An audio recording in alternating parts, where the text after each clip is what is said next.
Mucirithania wa igoti ria Eldoret Reuben Nyakundi niakundikite maabitha eri Emmanuel Wafula wa ukuru wa miaka 38 na Godwin Sirengo wa ukuru wa miaka 35 na kiho kia miaka 35 o mundu thutha wa wira kuonania nio moragire Dennis Lusava.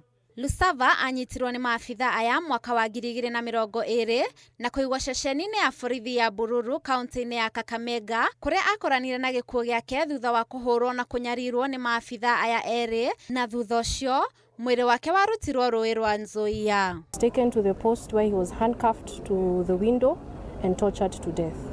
It has been a 5-year-long journey for the family seeking justice for the death of their son.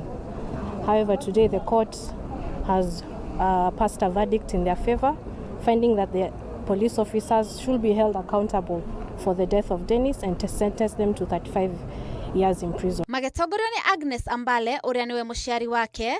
Andu a family maugete ni makenetio ni matua ma igoti kuona ni mona kihoto kia mwendwa wao guku makioria andu a wendi mwega kumateithiriria guthomithia ciana igiri iria ciatigirwo thutha ni Lusava amu matire na uhoti. Hii safari ya miaka 5 tangu ya kifo cha mtoto wangu nimefurahia kwa haki kupatikana, kwa sababu ya kijana wangu kuuawa akiwa kwa mikono ya maaskari.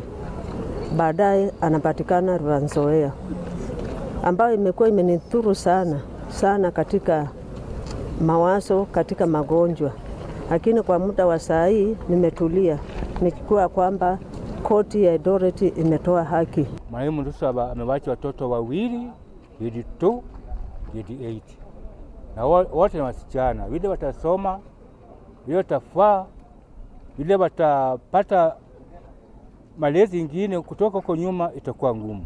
Ngiribotera Inooro TV, ritwa riakwa ni Monica Njoki Wanjeri.